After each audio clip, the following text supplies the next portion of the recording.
नमस्कार प्रिय मित्रों, मैं नरेंद्र जोशिया। तो आज यह हमारी अगली कहानी है। इसके लेखक मुंशी प्रेमचंद जी हैं। यह कहानी हमारी है ईदगाह। यह मुंशी प्रेमचंद की सबसे चर्चित कहानियों में से एक है। तो चलिए हम देखते हैं। रमजान के पूरे 30 रोजों के बाद ईद आई है। कितना मनोहर, कितना सुहावना प्रभात है। वृक्षों पर कुछ अजीब हरियाली है। खेतों में कुछ अजीब रौनक है। आसमान पर कुछ अजीब लालिमा है। आज का सूर्य देखो, कितना प्यारा, कितना शीतल है, मानो संसार को ईद की बधाई दे रहा है। गांव में कितनी हलचल है। ईदगाह जाने की तैयारियां हो रही हैं। किसी के कुर्ते में बटन नहीं है। पड़ोस के घर से सुई धागा लेने दौड़ा जा रहा है। किसी के जूते कड़े हो गए हैं। उसमें तेल डालने के लिए तेली के घर भागा जाता है। जल्दी जल्दी बैलों को सानी पानी दे दें। ईदगाह से लौटते लौटते दोपहर हो जाएगा। 3 कोस का पैदल रास्ता, फिर सैकड़ों आदमियों से मिलना भेंटना। दोपहर के पहले लौटना असंभव है। लड़के सबसे ज्यादा प्रसन्न हैं। किसी ने एक रोजा रखा है, वह भी दोपहर तक। किसी ने वह भी नहीं। लेकिन ईदगाह जाने की खुशी उनके हिस्से की चीज है। रोजे बड़े बूढ़ों के लिए होंगे, इनके लिए तो ईद है। ईद ही है। रोज ईद का नाम रटते थे, आज वह आ गई। अब जल्दी पड़ी है कि लोग ईदगाह क्यों नहीं चलते। इन्हें गृहस्थी की चिंताओं चिंताओं से क्या प्रयोजन। सवैयों के लिए दूध और शक्कर घर में है या नहीं, इनकी बला सी, ये तो सेवैयां खाएंगे। वह क्या जाने कि अब्बा जान क्यों बदहवास चौधरी कायम अली के घर दौड़े जा रहे हैं। उन्हें क्या खबर कि चौधरी आज आंखें बदल ले तो यह सारी ईद मुहर्रम हो जाए। उनकी अपनी जेबों में तो कुबेर का धन भरा हुआ है। बार बार जेब से अपना खजाना निकाल कर गिनते हैं और खुश होकर फिर रख लेते हैं। महमूद गिनता है, 1 2 10 12। उसके पास 12 पैसे हैं। मोहसिन के पास 1 2 3 8 9 15 पैसे हैं। इन्हीं अनगिनती पैसों में अनगिनत चीजें लाएंगे। खिलौने, मिठाइयाँ, बिगुल, गेंद और जाने क्या क्या। और सबसे ज्यादा प्रसन्न है हामिद। वह 4 5 साल का गरीब सूरत दुबला पतला लड़का, जिसका बाप गत वर्ष हैजे की भेंट हो गया और माँ ना जाने क्यों पीली होती होती एक दिन मर गई। किसी को पता ना चला क्या बीमारी है। कहती तो कौन सुनने वाला था। दिल पर जो कुछ बीतती थी वह दिल में ही सहती थी। और जब ना सहा गया तो संसार से विदा हो गई।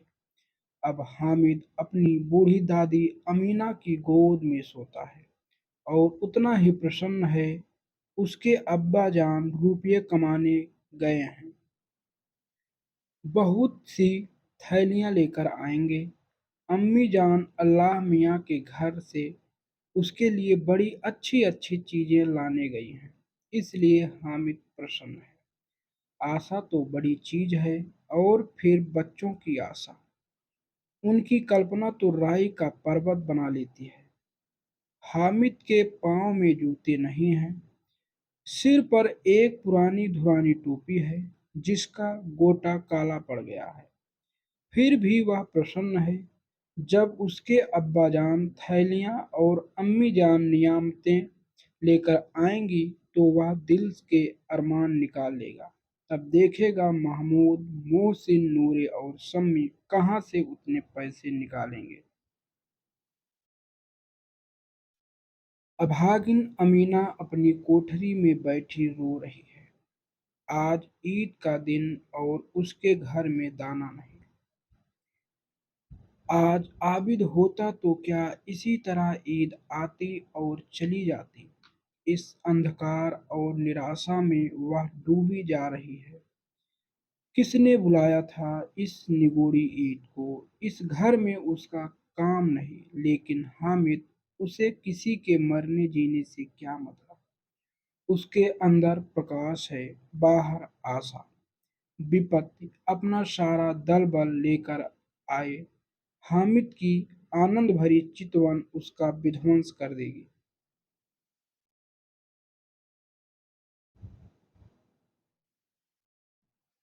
हामिद भीतर जाकर दादी से कहता है, तुम डरना नहीं अम्मा, मैं सबसे पहले आऊंगा, बिल्कुल ना डरना। अमीना का दिल कचोट रहा है। गांव के बच्चे अपने अपने बाप के साथ जा रहे हैं। हामिद का बाप अमीना के सिवा और कौन है। उसे कैसे अकेले मेले जाने दे। उस भीड़ भाड़ में बच्चा कहीं खो जाए तो क्या होगा। नहीं, अमीना उसे यूं ना जाने देगी। नन्ही सी जान, 3 कोस चलेगा कैसे। पैर में छाले पड़ जाएंगे, जूते भी तो नहीं हैं। वह थोड़ी थोड़ी दूर पर उसे गोद ले लेगी, लेकिन यहाँ सिवैयाँ कौन पकाएगा। पैसे होते तो लौटते लौटते सब सामग्री जमा करके चटपट बना लेती। यहाँ तो घंटों चीजें जमा करते लगेंगे।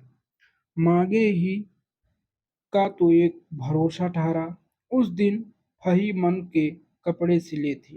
8 आने पैसे मिले थे।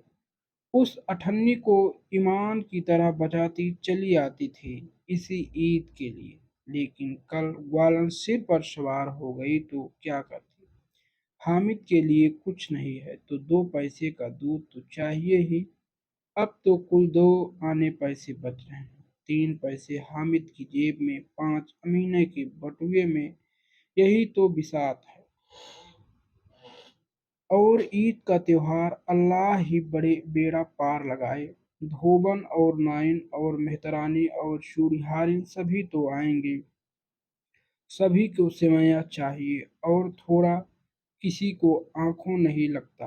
किस किस से मुंह चुराएगी। और मुंह क्यों चुराए, साल भर का त्योहार है। खैरियत जिंदगी खैरियत से रहे, उसकी तकदीर भी तो उसी के साथ है।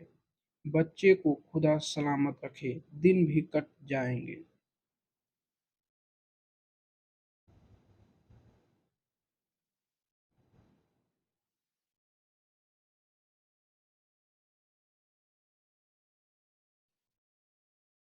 गांव से मेला चला और बच्चों के साथ हामिद भी जा रहा था। कभी सब के सब दौड़कर आगे निकल जाते, फिर किसी पेड़ के नीचे खड़े होकर साथ वालों का इंतजार करते। फिर किसी पेड़ के नीचे खड़े होकर साथ वालों का इंतजार करते। यह लोग क्यों इतना धीरे धीरे चल रहे हैं। हामिद के पैरों में तो जैसे पर लग गए हैं। वह कभी थक सकता है। शहर का दामन आ गया। सड़क के दोनों ओर अमीरों के बगीचे हैं। पक्की दीवार पक्की चार दीवारी बनी हुई है। पेड़ों में आम और लीचियां लगी हुई हैं। कभी कभी कोई लड़का ककड़ी उठाकर आम पर निशाना लगाता है। कंकड़ी उठाकर आम पर निशाना लगाता है। माली अंदर से गाली देते हुए निकलता है। लड़के वहां से 1 फर्लांग पर हैं, खूब हंस रहे हैं। माली को कैसा उल्लू बनाया है। बड़ी बड़ी इमारतें आने लगी। यह अदालत है, यह कॉलेज है, यह क्लब घर है। इतने बड़े कॉलेज में कितने लड़के पढ़ते होंगे। सब लड़के नहीं हैं जी, बड़े बड़े आदमी हैं। सच, उनकी बड़ी बड़ी मूछें हैं। इतने बड़े हो गए अभी तक पढ़ने जाते हैं। ना जाने कब तक पढ़ेंगे और क्या करेंगे इतना पढ़कर। हामिद के मदरसे में 2 3 बड़े बड़े लड़के हैं, बिल्कुल 3 कौड़ी के, रोज मार खाते हैं। काम से जी चुराने वाले। इस जगह भी उसी तरह के लोग होंगे और क्या। क्लब घर में जादू होता है, सुना है। यहाँ मुर्दों की खोपड़ियाँ दौड़ती हैं और बड़े-बड़े तमाशा होते हैं, पर किसी को अंदर नहीं जाने देते। और यहाँ शाम को साहब लोग खेलते हैं, बड़े-बड़े आदमी खेलते हैं, मूंछ और दाढ़ी वाले, और मेम भी खेलती हैं। सच, हमारी अम्मा को वह दे दो, क्या नाम है, बैट, तो उसे पकड़ ही ना सके, घुमाते ही लुढ़क जाएं। महमूद ने कहा, हमारी अम्मी जान का तो हाथ कांपने लगे, अल्लाह कसम। मोहसिन बोला, चलो मानो आटा पीस डालती है। चलो मानो आटा पीस डालती है, जरा सा बैट पकड़ लेगी तो हाथ कांपने लगेंगे। सैकड़ों घड़े पानी रोज निकालती है, 5 घड़े तो तेरी भैंस पी जाती है। किसी मेम को 1 घड़ा पानी भरना पड़े तो आंखों तले अंधेरा छा जाएगा। महमूद, लेकिन दौड़ती तो नहीं, उछल कूद तो नहीं सकती।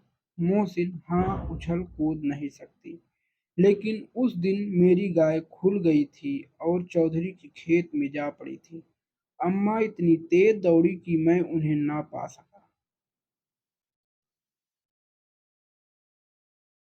आगे चले, हलवाइयों की दुकानें शुरू हुई। आज खूब सजी हुई थी। इतना मिठाइयाँ कौन खाता है। देखो ना, एक एक दुकान पर मनो होंगे। सुना है रात को जिन्नात आकर खरीद ले जाते हैं। अब्बा कहते थे कि आधी रात को एक आदमी हर दुकान पर जाता है और जितना माल बचा होता है वह तुलवा लेता है और सचमुच के रुपए देता है, बिल्कुल ऐसे ही रुपए। हामिद को यकीन न आया। ऐसे रुपये जिन्नात को कहाँ से मिल जाएंगे। मोहसिन ने कहा, जिन्नात को रुपये की क्या कमी, जिस खजाने में चाहे चले जाएं, लोहे के दरवाजे तक उन्हें नहीं रोक सकते। जनाब, आप हैं किस फेर में। हीरे जवाहरात तक उसके पास रहते हैं। जिससे खुश हो गए उसे टोकरों जवाहरात दे दिए। अभी यहीं बैठे हैं, 5 मिनट में कलकत्ता पहुंच जाएंगे।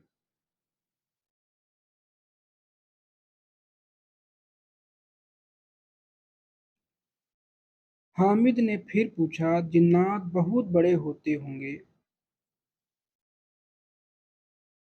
मोहसिन, एक एक आसमान के बराबर होता है। जमीन पर खड़ा हो जाए तो उसका सिर आसमान से जा लगे, मगर चाहे तो एक लोटे में घुस जाए। हामिद, लोग उन्हें कैसे खुश करते होंगे।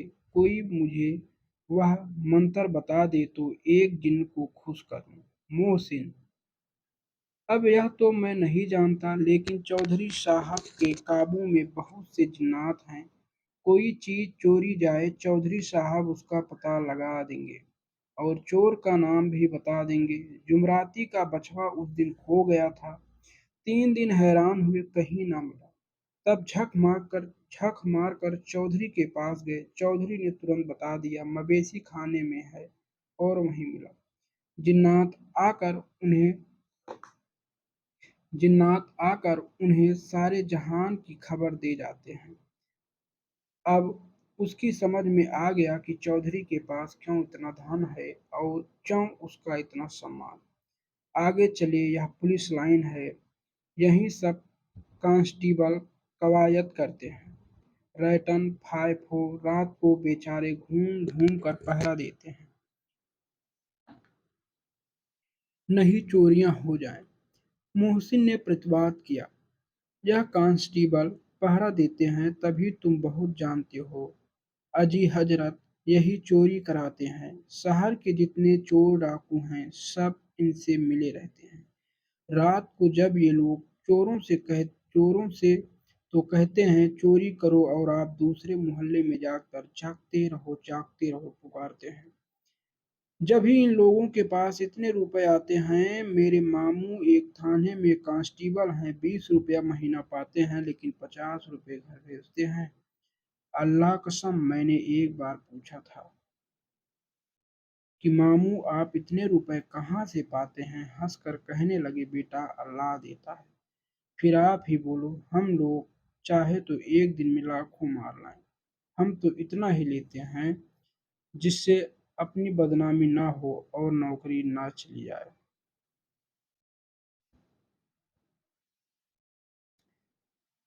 हामिद ने पूछा, यह लोग चोरी करवाते हैं तो कोई इन्हें पकड़ता नहीं? मोहसिन उसकी नादानी पर दया दिखाकर बोला, अरे पागल, इन्हें कौन पकड़ेगा? पकड़ने वाले तो यह लोग खुद हैं, लेकिन अल्लाह इन्हें सजा भी खूब देता है। हराम का माल हराम में जाता है। थोड़े ही दिन हुए मामू के घर में आग लग गई। तो आज इतना ही दोस्तों, कल हम इसके आगे देखेंगे। जय हिंद।